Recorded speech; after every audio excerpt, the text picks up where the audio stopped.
Señor, gracias porque tenemos tu palabra, gracias porque nos has permitido el acceso a tu voluntad de una manera tan clara, porque tu palabra sigue siendo verdad y sigue estando viva y sigue siendo eficaz para hablar a nuestro corazón el día de hoy. Ponemos en tus manos este tiempo, en el nombre de Jesús. Amén. Amén. Isaías 54. Isaías 53 es probablemente el pasaje más famoso de Isaías porque es claramente una descripción de Cristo, de su obra, de la razón de su obra y qué es lo que él vino a hacer. Y me encanta que el capítulo 54 esté después del 53. Yo sé que no por el número, sino por el mensaje, porque claramente no hay forma de que nosotros podamos vivir lo que dice Isaías 54 si no hemos entendido, abrazado, si no hemos creído en lo que dice Isaías 53. Isaías 53 es el siervo sufriente, es el siervo de Dios que vino a morir por nosotros. Y eso va a producir muchas cosas en nuestra vida. Esto tiene que cambiar nuestra vida de una manera diametral. Em, y el gran ejemplo está en Isaías 54. Isaías 54 está lleno de cosas maravillosas, pero que no tendríamos acceso si no tuviéramos el capítulo 53. Así que, em, capítulo 54, déjame darte un par de advertencias. Número uno, el primer destinatario de este mensaje es Israel, ¿no? Israel es la nación de Dios, es el pueblo que Dios escogió y es el primer destinatario. Y en Israel esto se va a cumplir en dos etapas, digamos. Una primera etapa tal vez hace referencia cercana a cuando regresen de Babilonia. Acuérdate que una y otra vez hemos visto que el pueblo ha estado en rebeldía, en idolatría, en oposición a Dios y que para disciplinarlos Dios los va a llevar a Babilonia. 70 años van a ir a Babilonia, pero no los va a dejar ahí, no los está olvidando, los está disciplinando para luego regresarlos a su tierra. Eso es un cumplimiento parcial de estas promesas. ¿Por qué parcial? Porque después de estar en Babilonia y regresar, siguieron bajo el dominio persa y luego bajo el dominio griego y luego bajo el dominio romano y al final nuevamente fueron expulsados en el año 70. Es decir, no es el cumplimiento total porque no disfrutaron la plenitud de esto. ¿Cuándo habrá el cumplimiento total? Cuando Cristo regrese. Cuando nuestro Señor regrese y Él instaure el reino milenial, cuando Él sea el rey de toda la tierra, un reinado que sea como la versión 2, digamos, la versión perfecta de lo que fue el reinado de David, entonces se cumplirá esto. Esa es la primera advertencia. El principal o el primer receptor de este mensaje es Israel. Ahora, hay una segunda advertencia. Va a ser Isaías una serie de metáforas y el problema de las metáforas es que a veces las empujamos demasiado, como que pretendemos que digamos, ¿no? ¿Se acuerdan de la parábola del sembrador? ¿No? El sembrador salió a sembrar, parte de la semilla cayó en el camino, parte de la semilla cayó en pedregales, parte de la semilla cayó entre espinos y así. ¿Cuál es el mensaje central? Eso es lo importante, que hay distintos tipos de receptores de la semilla, el camino, el pedregal y todo esto, y que la semilla es la palabra de Dios. Ese es el principal mensaje, porque si tú lo empujas demasiado, que yo he oído con cosas así, resulta que entonces el que está tratando de sembrar es un descuidado, porque, o sea, ¿quién siembra en el camino? O sea, ¿quién en su sano juicio podría semilla en el camino? ¿O quién pondría semilla entre pedregales? ¿O está nomás aventando así la semilla, así como medio a lo menso? Es empujar demasiado la metáfora, ¿no?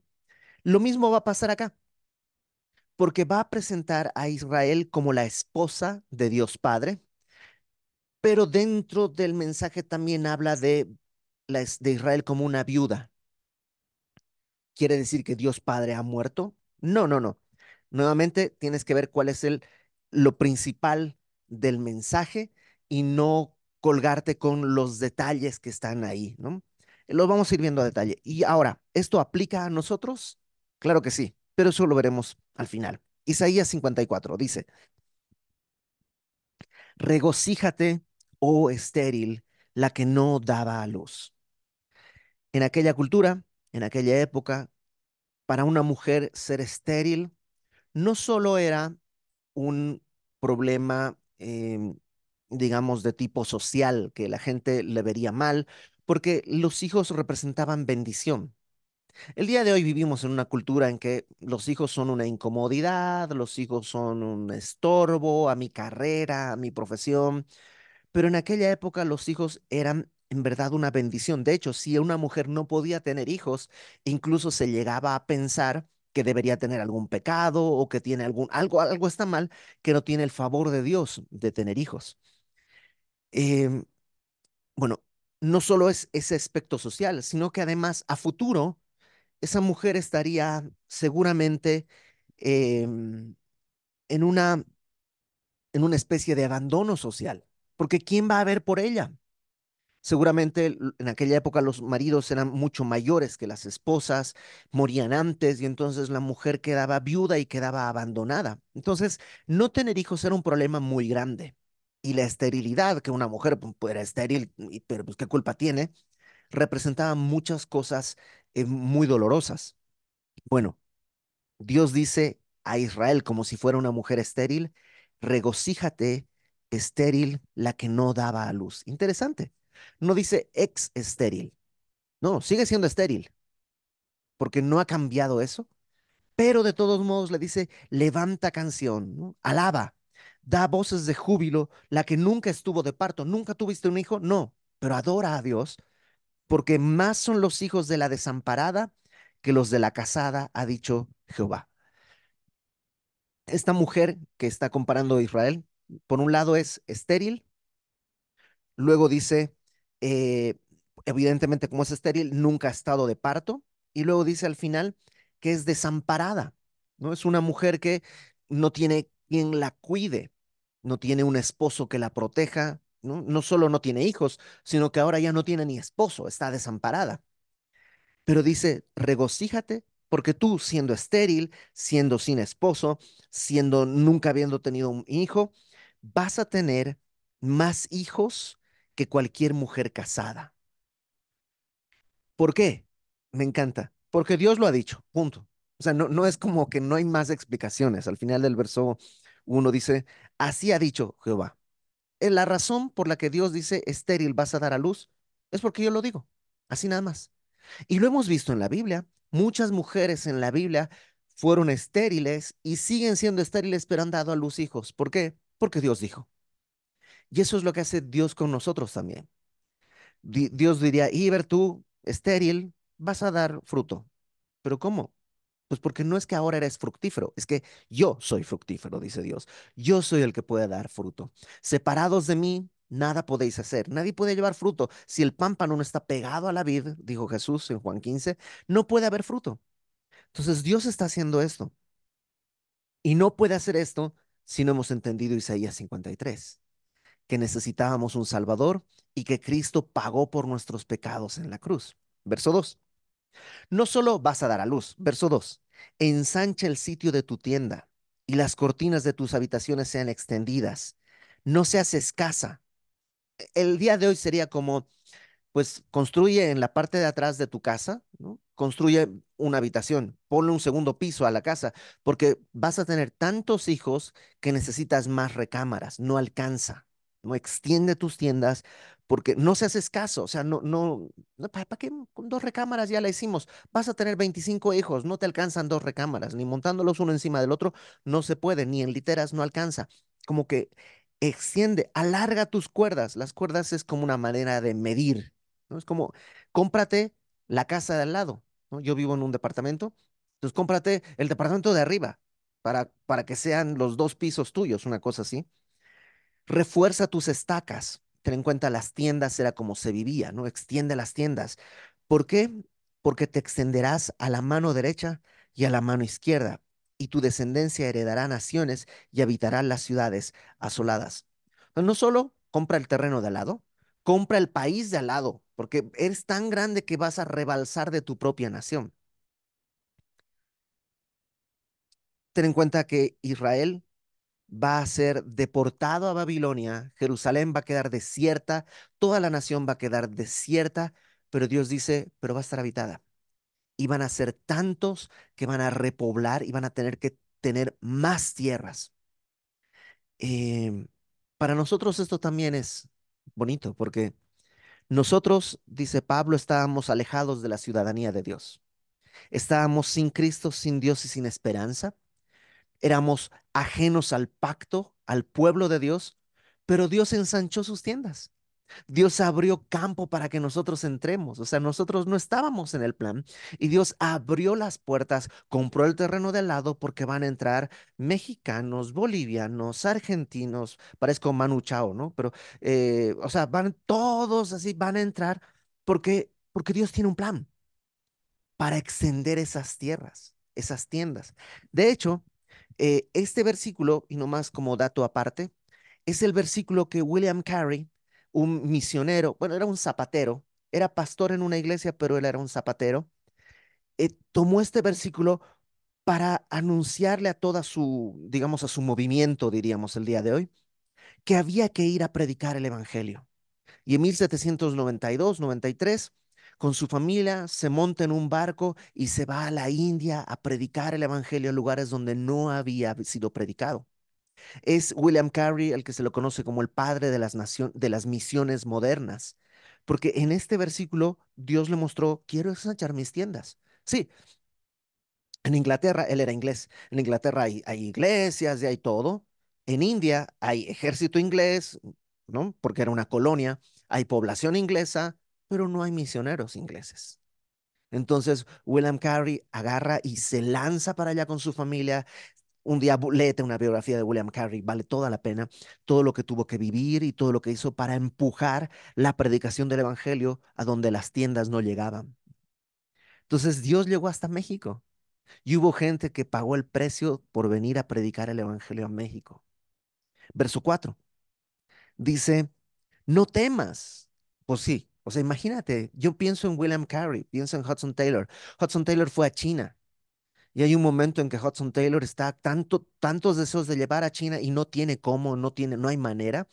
Nomás va hasta la playa, se remanga el pantalón, se mete a la playa un poco y le dice a Dios, ok, Señor, si tú abres el mar, yo camino hasta China porque estaba así, le hervía el corazón por predicar el evangelio. Yo siempre he dicho, pero ¿de dónde sacaban el valor? ¿Cómo hacían? Porque a veces tú dices, no, pues yo, la neta, si yo pudiera dar fruto, me gustaría sujetarme a mi esposo. Ya, las misiones es como ya palabras mayores, no más sujetarme a mi esposo, o el esposo no más amar a mi esposa, o hijo no más sujetarme a mis padres. Y Dios dice, sí, te da miedo, pero no temas. No temas, no serás confundida. No te avergüences, porque no serás afrentada. Sujétate, obedece, cree. No hay vergüenza en la obediencia, no hay afrenta, no va a haber dolor, sino que te olvidarás de la vergüenza de tu juventud y de la afrenta de tu viudez no tendrás más memoria. Ahí es cuando dice como que es un viudado. Una viuda tiene temor, una viuda no tiene quien la sostenga, una viuda no tiene seguro social, una viuda es un grupo desamparado. Y dice, pero no te acuerdes de eso, porque ahora yo estoy diciendo que vas a tener hijos, ahora yo estoy diciendo que va a haber fruto. Y es un llamado a creer, porque un estéril, por mucho que intente, no puede tener hijos, no está en su capacidad biológica. Y tú y yo no tenemos una capacidad biológica de dar fruto, sea lo que sea, pase lo que pase, pero Dios sí. Y Dios dice, no tengas miedo, no vas a tener vergüenza, porque tu marido es tu hacedor. Y me encanta, no dice fue,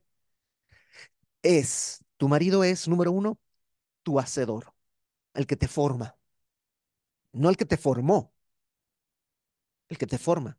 Porque cada día Dios te forma, ¿no? Dices, pues con los años parece que me deforma, sí, pero igual mantienes una forma en tu mente, en tus pensamientos, o sea, Dios es el que te hace. Jehová de los ejércitos es su nombre, y ese es como el nombre guerrero de Dios, es el que puede ganar las batallas. Y luego dice, tu redentor, redentor es el que paga el precio para comprarte como un esclavo que está siendo redimido. Él es el que paga por ti. El Santo de Israel no es el perverso, no es el pervertido, no es el impío, no es el patán, tu esposo es el santo de Israel. Eh, Dios de toda la tierra será llamado. Ese es tu esposo. Entonces puedes confiar, claro, pero no puede ser tu esposo si no has creído Isaías 53. Isaías 53, porque Israel es llamado esposo del Padre, así como la iglesia es llamada la esposa de Cristo, ¿no? La novia que se va a casar con Cristo. Y Cristo es lo mismo. Es santo, es el redentor, es el Dios de toda la tierra. Entonces, sujétate a tu esposo. Verso 6. Porque como a mujer abandonada y triste de espíritu te llamó Jehová, y como la esposa de la juventud que es repudiada, dijo el Dios tuyo. Em, Aquí pone esta idea como una mujer abandonada. Imagínate una señora que está casada y que su esposo la abandona. ¿No? Por la razón que sea, nunca es justificable, pero lamentablemente es común. Entonces, por la razón que sea, el marido se fue y te quedaste a cargo de tu vida, de tus hijos, de tu economía. ¿Cómo se siente? El dolor, todo eso. Bueno, así te encontró Dios. Porque tú y yo estábamos casados seguramente con cosas del mundo, con vicios de este tiempo, con cosas de esto, abandonados siempre porque el mundo nunca es fiel, porque el pecado nunca ve por uno mismo. Siempre el pecado destruye. Entonces, como mujer desamparada, como mujer abandonada, y luego dice, eh, como esposa de la juventud que es repudiada. Este es el otro caso.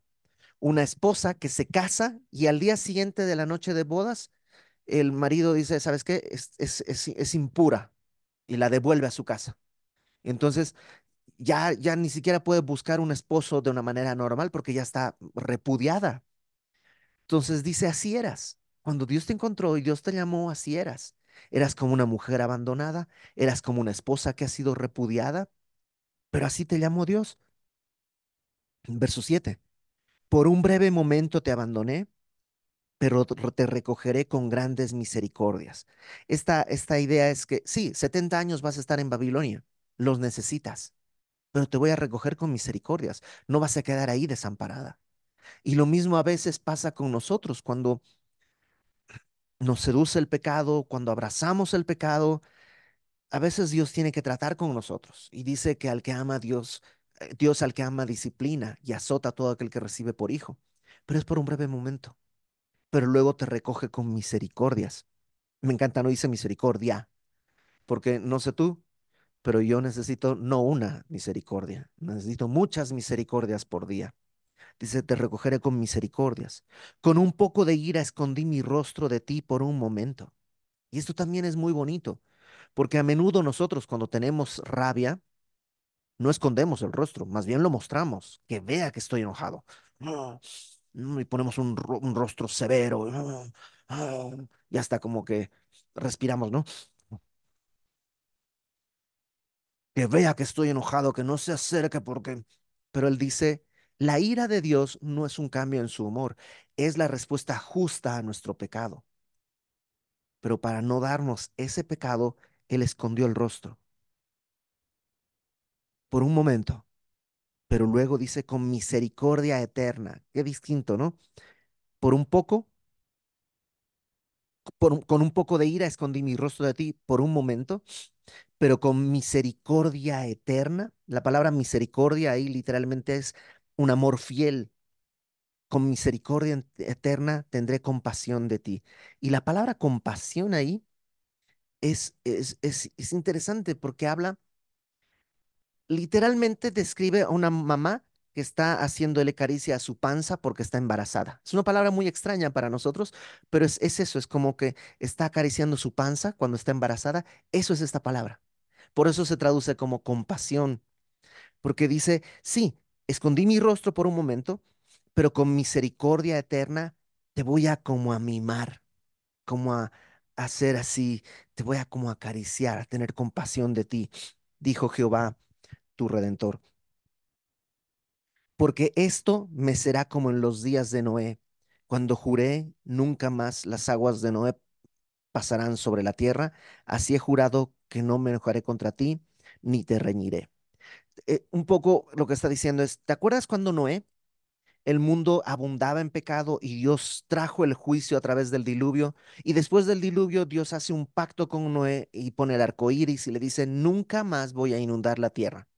Y lo ha cumplido. Nunca más ha habido un diluvio de proporciones bíblicas. Nunca más lo haré. Bueno, así dice Dios, como estás viviendo esto, nunca más lo voy a hacer.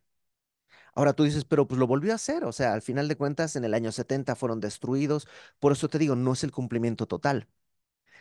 ¿Regresaron a su pueblo? Sí, pero después siguieron siendo esclavos de los persas, de los griegos, de los romanos, al final volvieron a ser expulsados, no es el cumplimiento total.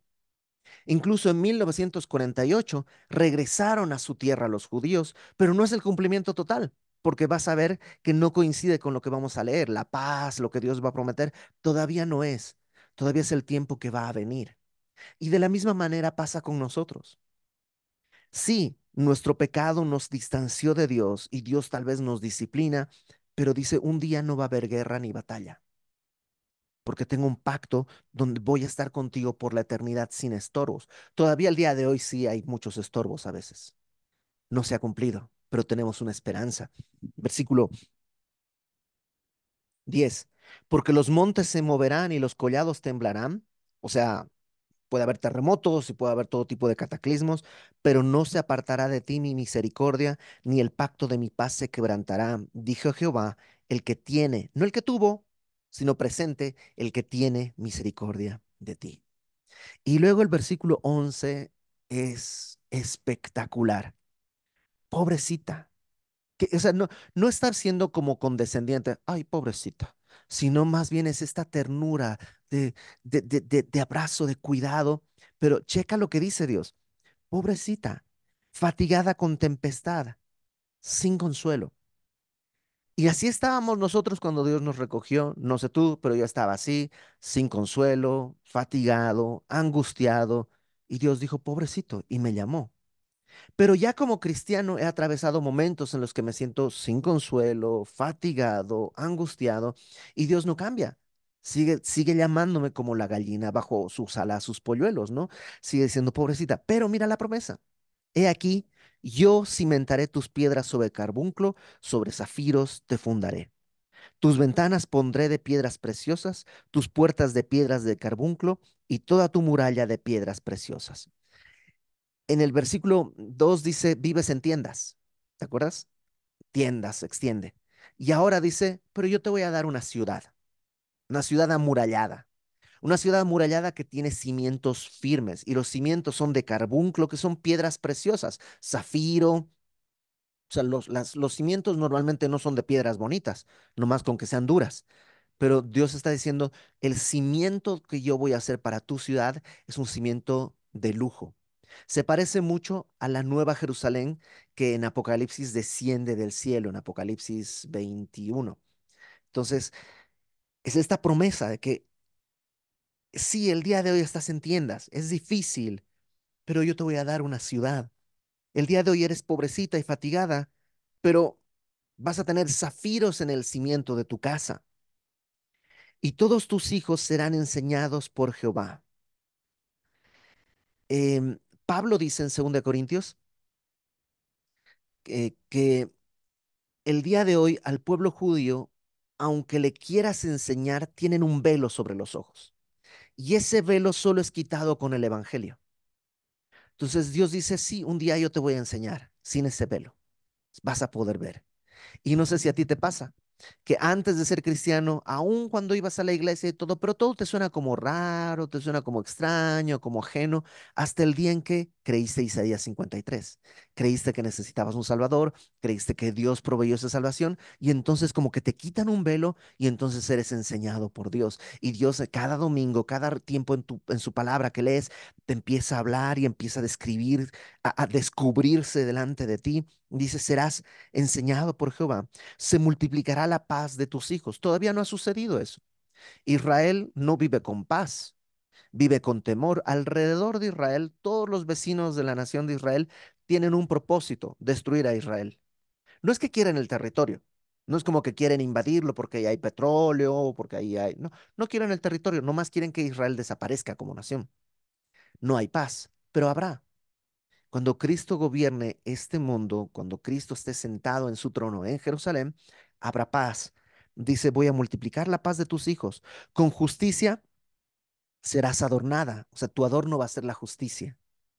Estarás lejos de opresión porque no temerás y de temor porque no se acercará a ti. Claro, si está Jesús ahí, ¿quién se va a acercar con una animosidad? ¿Quién se va a acercar a querer lastimarte si está Cristo ahí? Si alguno conspirare contra ti, lo hará sin mí. ¿Y qué pasa si alguien hace algo sin Cristo? Pues está destinado al fracaso. El que contra ti conspirare, delante de ti caerá. Verso 16 es un versículo difícil de traducir, pero muy bonito. Mira, he aquí, yo hice el herrero que sopla las ascuas en el fuego y que saca la herramienta para su obra. Lo que está diciendo es, nada existe por sí solo. Oh, mira, el herrero hizo aquí unas tijeras, hizo el herrero aquí un martillo, una espada, ajá, pero yo hice al herrero. O sea, al final de cuentas es la obra de Dios. Dios dice, yo hice al herrero, que está haciendo una herramienta, y yo he creado al destruidor para destruir. Yo he hecho al que crea cosas, yo he hecho el que destruye cosas. Al final de cuentas, todo está en la mano del Señor. Él es el que tiene el gobierno de todo. Y si Él tiene el gobierno de todo, fíjate lo que dice el verso 17.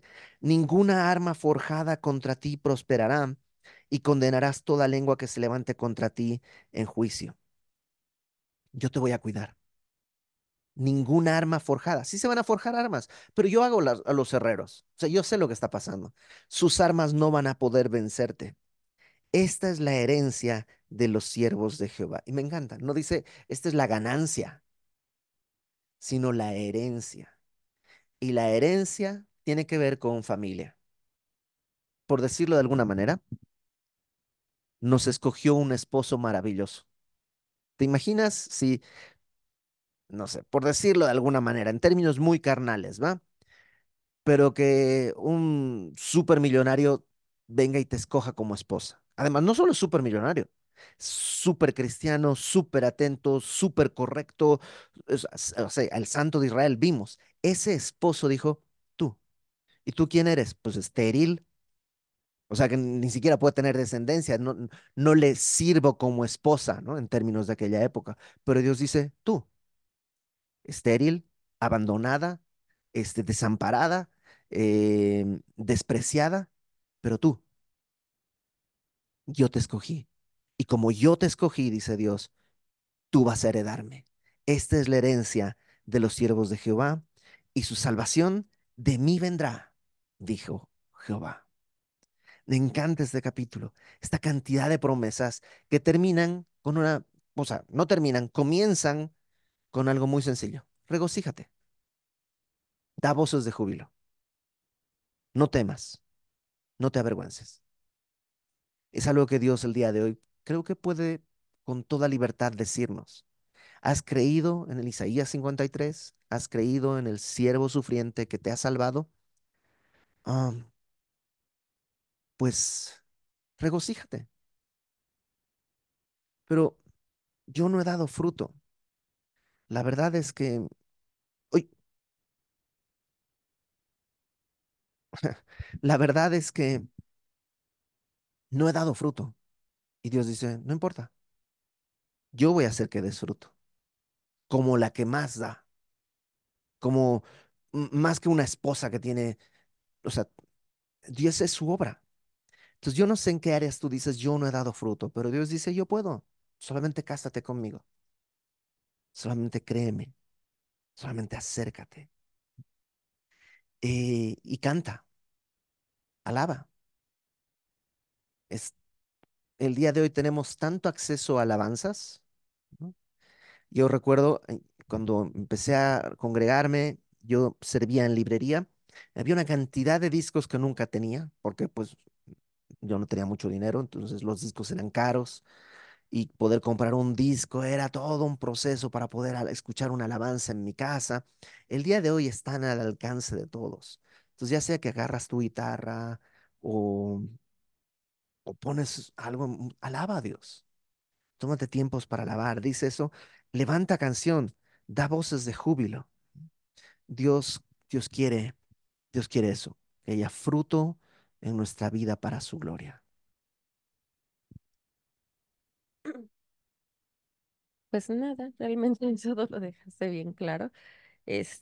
Solamente recordar, ¿no? El día de ayer que hablábamos de la resurrección, ¿no? La atendamos con diligencia lo que hemos oído, dice en Hebreos, y a veces olvidamos que nuestro Dios realmente está vivo, ¿no? Medimos o podemos llegar a medir los frutos, pues de acuerdo a lo que hemos construido, ¿no? Porque pues a mí sí me ha pasado que de pronto es como cuando hacen mis hijos un Lego y ahí ya construyeron y llega un bebé y pronto tira todo, ¿no?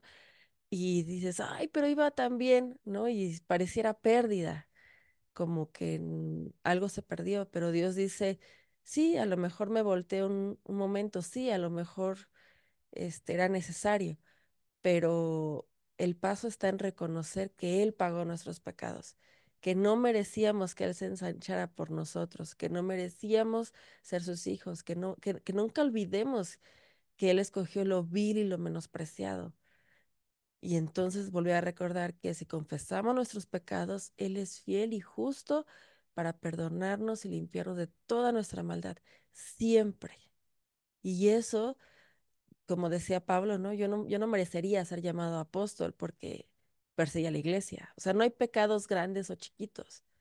El pecado es pecado, dice, pero por la gracia del Señor no me puedo callar. Y Pablo fue con este valor que habla, ¿no? De no tengas miedo, ¿no? Pues yo creo que él tenía miedo, o sea, se va a enfrentar a los que persiguió para decirles, ahora estoy de tu lado, ¿no? Entonces, el valor de creer que en verdad somos hijos del Señor, que en verdad va a terminar la obra en nosotros, que en verdad nos ama con ese amor tan grande que dice aquí, grandes misericordias, gran compasión, gran, es una pelea en nuestra cabeza y es una pelea que tenemos que ganar con fe, ¿no? Y la fe es aquello que creemos donde no vemos, ¿no? Y simplemente tener esa fe sencilla, ¿no? Como esa semillita y dejar que el Señor nos ayude aún en nuestra incredulidad, pero caminar siempre hacia el camino de esa fe, nunca hacia el contrario de, no, yo creo que no, no, yo creo que esto no, yo tal vez sí, ellos sí, pero yo no, porque eso es el camino, pues, del enemigo, porque no dice nada de que Dios sea esa persona, ¿no? Entonces, pues eso. Pues vamos a orar, ¿no? Señor, gracias porque tú nos invitas a regocijarnos, a cantar, a alabar y, y Señor, nosotros somos estériles. ¿Cómo podríamos dar fruto de alabanza si somos estériles? Solamente en tu gracia y solamente por tu obra. Gracias porque tú no frenaste tu plan para rescatarnos, sino que lo llevaste a cabo y el día de hoy tenemos esa certeza. Gracias porque podemos el día de hoy dar fruto gracias a tu obra. Ayúdanos a vivir como tú, como es digno de ti, Señor, del evangelio al que hemos sido llamados. Y ayúdanos a, en fe, extender las tiendas, Señor. Abrir más espacios sabiendo que nuestro corazón estará cada vez más y más y más pegado al tuyo. Ayúdanos también a abrir las tiendas para aquellos que el día de hoy no te conocen, pero que podemos creer que tú les quieres salvar. Ayúdanos a hablar tu evangelio, a anunciarlo y que de esta manera tú seas exaltado. En el nombre de Jesús. Amén.